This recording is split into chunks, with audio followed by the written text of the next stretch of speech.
Alright, I wanted to do a quick summary before we move on. So, just to make sure everybody's up to speed on everything, okay? So that was our app where we are so far. So we've got bottom navigation working between three fragments. We've got our buttons here because we started on the register fragment and they both work. They do things. Of course, this one just takes us back to the login page. This one is gathering data up here. These here, that's just for people to let them know what the passwords are. Anything such as buttons that you're going to have to control, edit text that you're going to have to get data from. Actually, technically, this is a text view, which we're treating like a button. So they all have to have IDs if you're going to do something with them. Alright, so over here in our code, of course, you got design and you got different layouts that you can use, and you kind of got to mess around, to get it to lay out the way you want to. Doesn't always work the first time. Of course, I go in there and mess around sometimes before I actually bring it up here for you guys.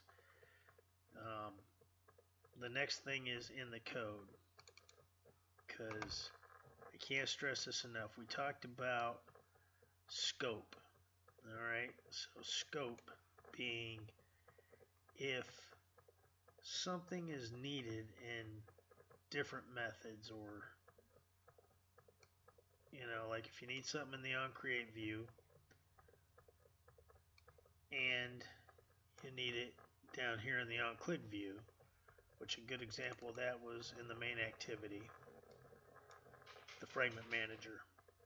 Okay, we needed that in here in this method, and we also needed it in the onCreate because we got to be able to, if we want that login page to come up, we need it in there.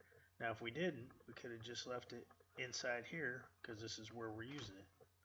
Where if you go over to the register fragment, of course we're just using it in the onClick view because we don't need it up in here. So if we needed it up in here in the onCreate view like we do in the main, we would have to have it up here. Okay, that being said, I strung all these variables inside the button register because that's the only place that we need these things. If I would have strung them out here somewhere, as soon as the page gets loaded, you're using up memory because first of all, you're initializing this string as soon as the page gets loaded. And we don't need that. We don't need to initialize this string until the button gets clicked. So these are just certain things that you got to think about when doing stuff. And like I say, the more you do it and the more you think about it, it starts getting good. And like I say, if it's in the wrong place, trust me, you'll get red somewhere and it's not going to work. And programming is not easy. If it was, everybody would do it. The other thing is this stuff down here. Okay, putting stuff in a logical order. I want to talk about this a little bit because I know, sometimes you're like, oh, well, okay, well, why do we got to check email and password? Well, you don't have to.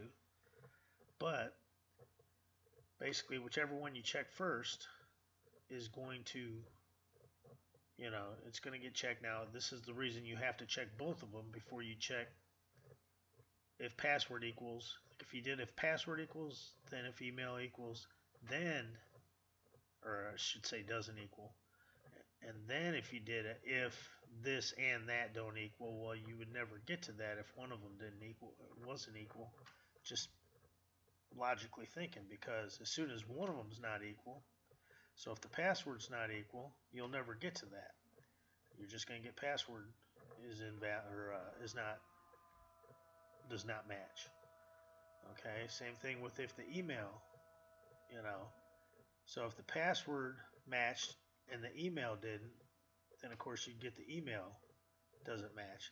And if they both didn't match, then you would get the password.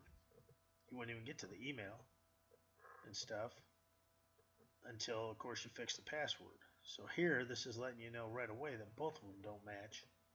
But if it was down in here, you'd never even get to it. So if one of them didn't match. So this is just the logical thinking behind how you got to do these, like write your if-else statements.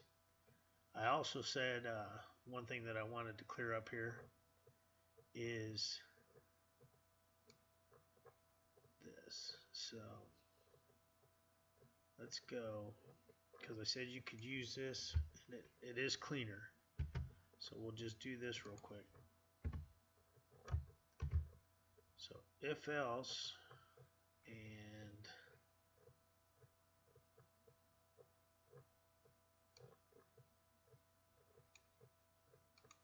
so we'll clean these up so that you can see that they do work.